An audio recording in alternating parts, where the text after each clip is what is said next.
Hello and welcome to my channel.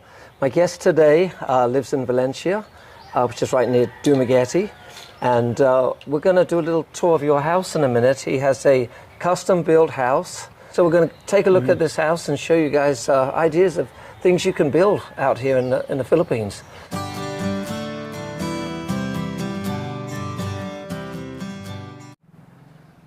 Okay, so we're going to do a tour of Chris's house, which is in Valencia, and down the street it's about 2 minutes to the center of Valencia.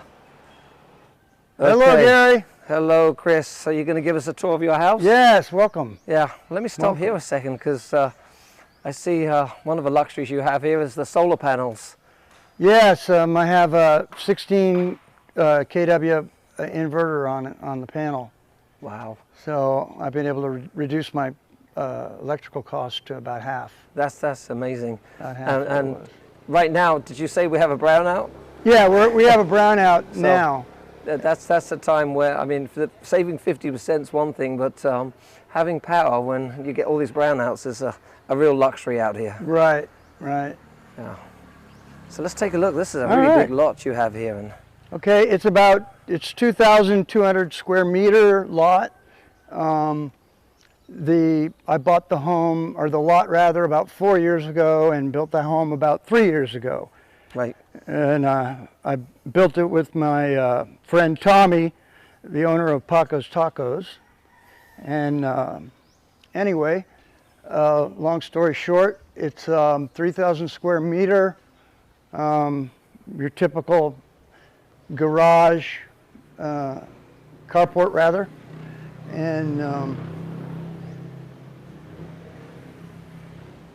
And then all of the decorating and all of the plants and all that has been, my wife has done all that. Yeah, it looks really That's beautiful. her thing. You got, yeah, another water tank there. That's a huge water tank. Yeah, we have 12,000 liters of water. So any kind of drought or whatever, we're covered pretty much. Yeah, you cover everything. You've got your power, you've got your water, you know. Yeah, that was the idea. I wanted to be independent of you know, of Noreco, the power company, and the water company, and have my own independence. Right. Now you said you got the land here back during COVID times, what, 3.5?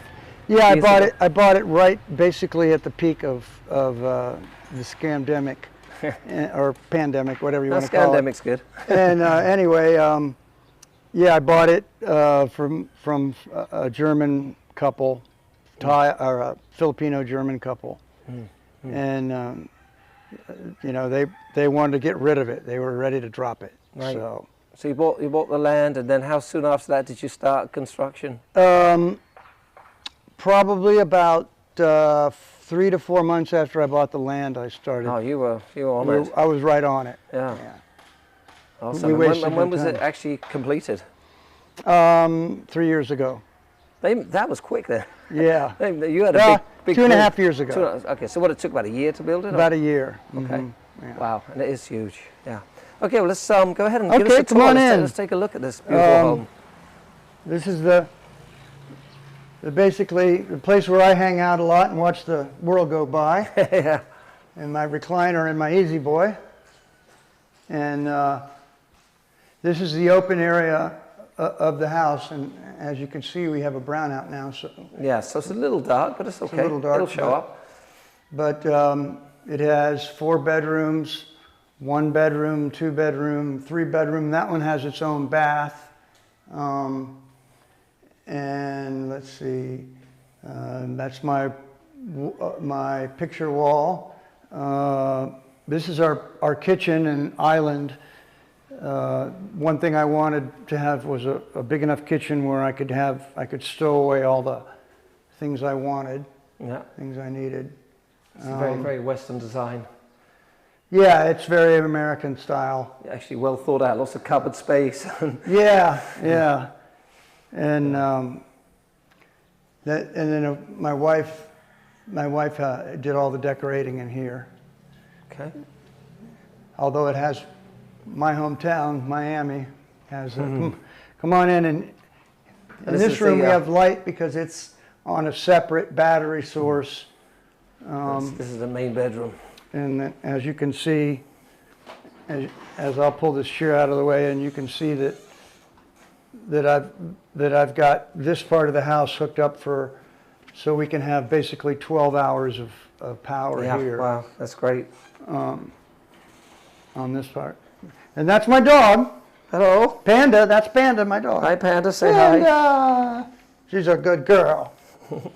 So, yeah, and this is Nice my bedroom, and then, and like most policemen, I've got the badge and gun plaque that they give you right before they kick you in the ass and send you on your way.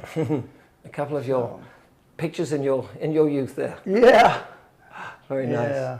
And can we see the bathroom? Sure, absolutely. You know, and then the other 3 bedrooms, they're pretty just standard. Yeah, they're big, but they're standard. Well, we don't need to go in those then. But look at this. Oh my goodness, I'm so envious right now. Oh, thank you, thank you. No, I really am. You have no idea how much. I had a jacuzzi bath one time in my life, and I loved it. Wasn't as big as this though.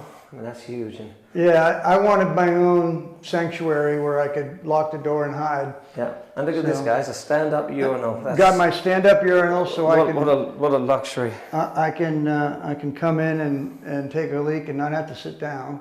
As I said, I could do one of those in the middle of the night because I would never hit the target in the middle of the night. I end up like this, bowing to the porcelain god. Yeah, exactly. So wow. But yeah, so this is my refuge from the madness, right? Yeah. We have 4 children, and they're in the province now, but normally they're here and they're raising all kinds of drama. So there's 4 doors. You said these are 3 bedrooms over here? There's one bedroom there, another bedroom there, and then a 3rd bedroom here, and this one has its own bath. Okay. So we won't go in, and we know there's a couple of people in the yeah, bedroom, they're in there. But you know, standard normal bedroom, and I think they'll get the idea. So let's take a look outside. We spend a lot of time out here. Yeah. We mainly just sitting and listening to music, and just, you know, once the sun is overhead, this place cools off a lot. So, and then we'll come out and I've got a barbecue, and I'll do a little barbecuing out here once in a while. Yeah.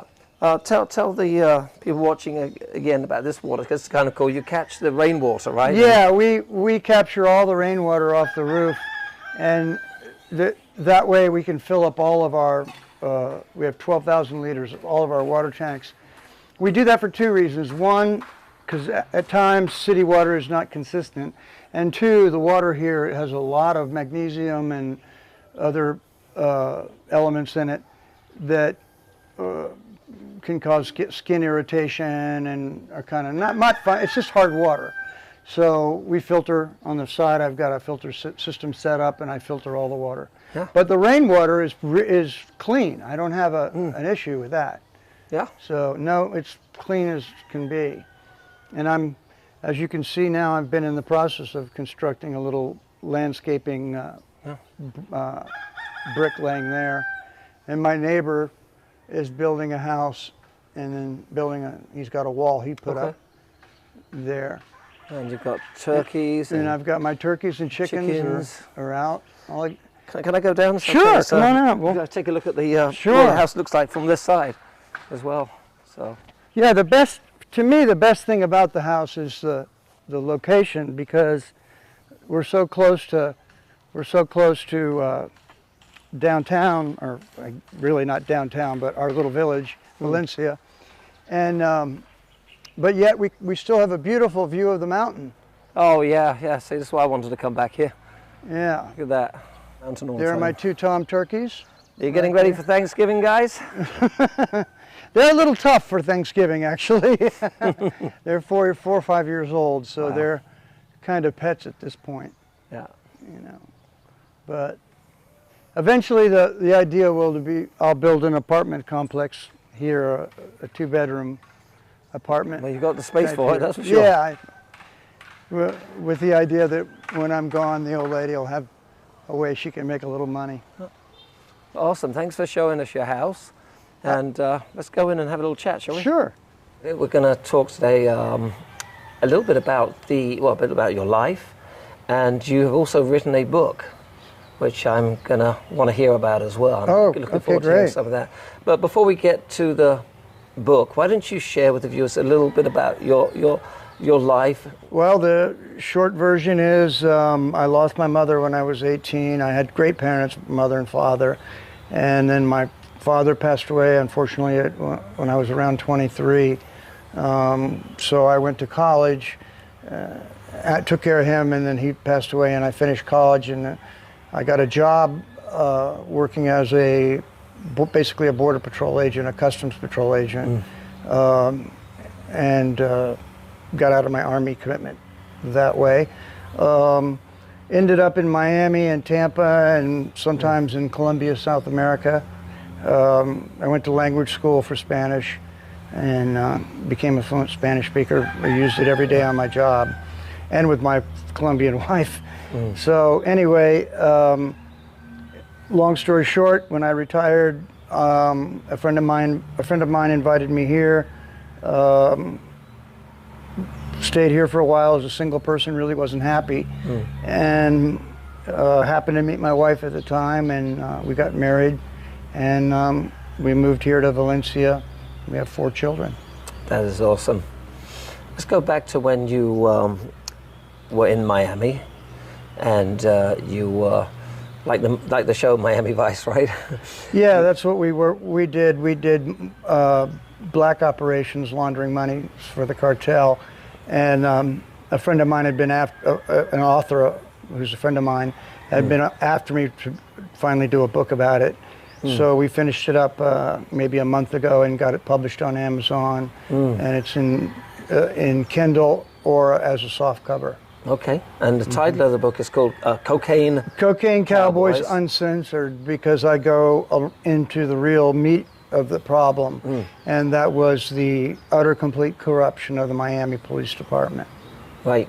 Well, you're right in the middle of it, the thick of things there. So you can tell this story from personal experience. Yeah. Can you share some of the more exciting stories in the book that you've put?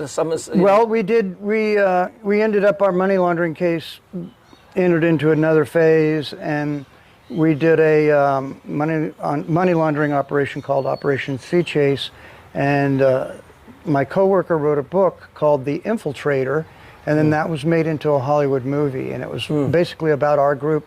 And at the end of the case, we had a fake wedding and invited all the Escobar's money launderers and the bank officials who were the president of Bank of Credit and Commerce International, also known as the Bank of Crooks and Criminals. And they were involved in all kinds of things, gun running, terrorism, everything. And anyway, that ended up in a Hollywood movie, and that's kind of was the pinnacle of my career. Yeah. While you were on this job, you obviously had some moments where your life was probably in danger. Yeah, we were involved in some shootings. So what's kind of the scariest thing that ever happened to you? Probably being stabbed in a hand-to-hand fight with a guy, and getting injured with that was probably the time that was most traumatic for me personally. Yeah. What caused this fight? What was going on? What led to that? He was a illegal alien coming off of a banana boat, bringing bananas from Colombia, and I guess he had a few kilos in a bag, and he was trying to get away from me, and I happened to run into him, and he thought maybe a knife was going to get his way out of getting arrested that day. Well, where did he stab you, if you don't mind me asking? He in the hand, and in the hand here, and then in the arm. My partner came around the corner and got him at gunpoint, and he dropped the knife, and I ended up in the hospital, but other than that, Okay. Well, I assume you had some pretty good self-defense training as well, because getting cut on, that's going to be expected. Yeah. Because you want to protect the vital parts of the body. Right. Not the arm's not vital, but right. It's much better to get stabbed back here than it was a defensive move. Yeah. So tell me more about the book. I mean, again, the book details basically how money laundering works, what we were involved in, how we were able to pick up millions of dollars of cash, you know, 2-3 million at a time sometimes in New York City, Washington, San Diego, Miami, everywhere, and launder it for the cartel, and basically bring all of them to America so we could arrest them.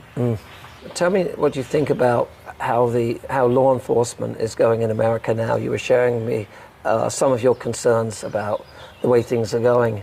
Well, the problem that we had in Miami was major corruption, and the reason we had corruption is because we had affirmative action, or what is called, I think now, DEI, basically hiring illegal aliens, people who don't have any root in the Constitution or don't understand America, right. And to give them a badge and a gun after a year or two of being here is not going to be a good experience for America. Do you see things changing, improving? No, I see that getting worse. Seattle is currently hiring illegal aliens that have only been in the country a couple of years, and you're going to see, as less people want to become police officers, you're going to see more of that because nobody wants to do the job. Right. We've been demonized. Yeah, that's right. We've been demonized and made the boogeyman, and because of that. It's really sad. Yeah. And some of it is deserved. Some of the cops have been out of control too.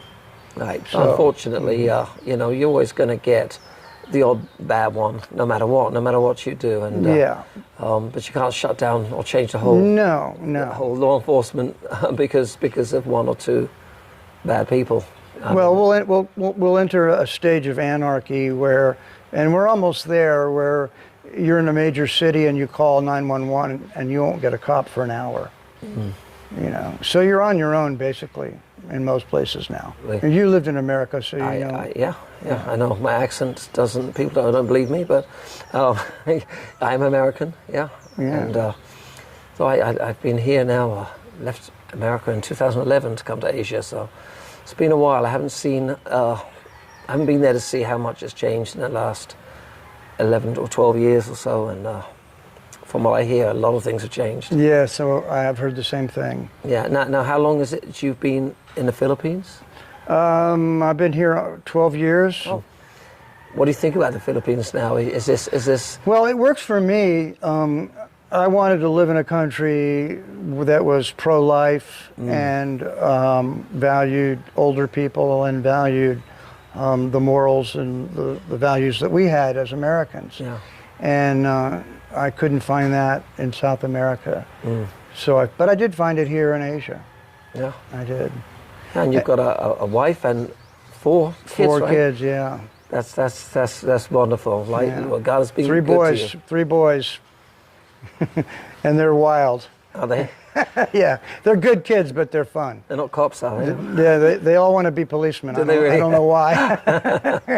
Because they've heard your stories. Yeah, maybe so. And you've obviously been very successful. I mean, you know, look at this beautiful place you've built here. So I mean, as you said, that came from a lot of blood and sweat. Blood, sweat, and tears, absolutely. So you deserve everything you've got. Thank you. Now you are a Christian.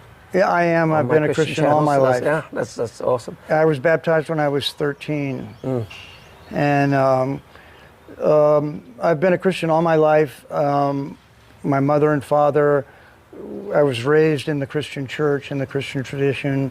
We were more what were called house Christians, where we didn't really have a building all the time, but we would worship in different places and go to each other's homes, have picnics together, and we always did Bible study over at, you know, Aunt Mabel's house or something like that. Yeah, that's great. So not too much in a organized religion, but more in a Bible study type. Tell me, what are the best things for you about living here in Valencia? The best thing, without a doubt, is that I'm living in a truly Christian country. That I'm living in a country that values life, values old people, values the morals and standards that I believe in. Yes. and I don't have to deal with a lot of the drama and whatnot that's going on right now in our country. Absolutely. So. And what would you say are the biggest negatives about living out here? Maybe the lack of food,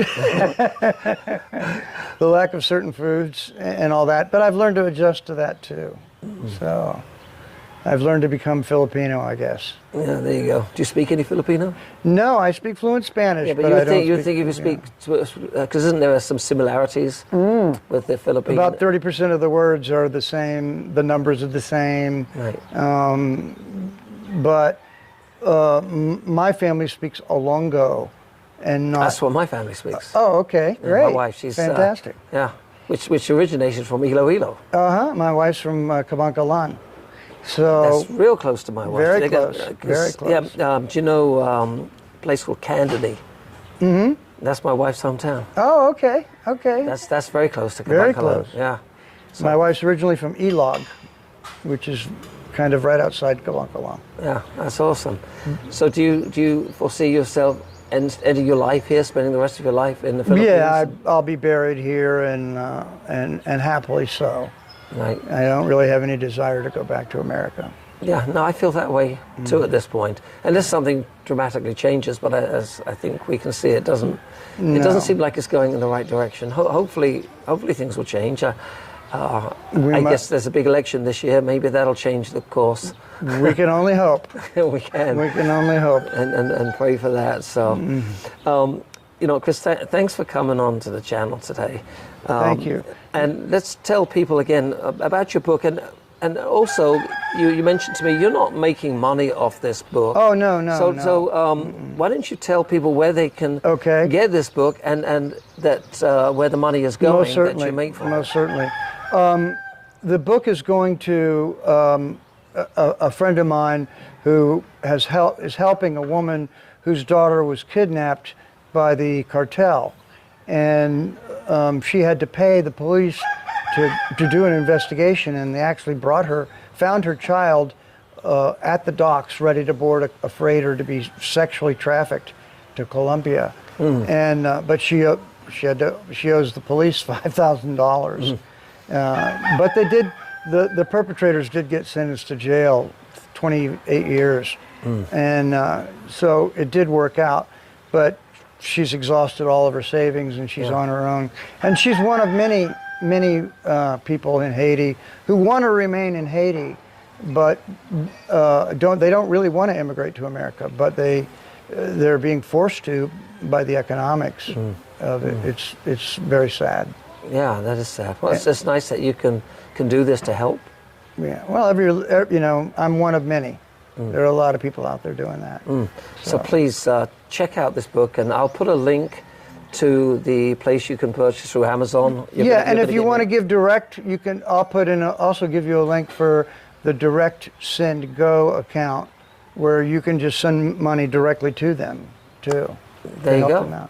Yeah, get the book first as well, and then you and throw in a little bit for the family there to help them out. So check it out, and it's going to be a really great read as well. I mean, again, this is coming from someone that was in the middle of the thick of everything that was going on there, so it can gives you the story from first-hand experience, which is the beginning of cocaine in America. No, it's a great story. So go ahead and check it out, and we'd appreciate that.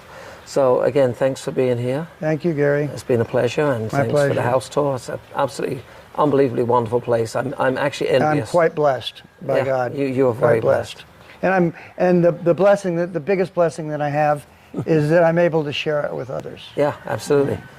Okay, guys, thank you so much for watching, and I'll see you soon. God bless.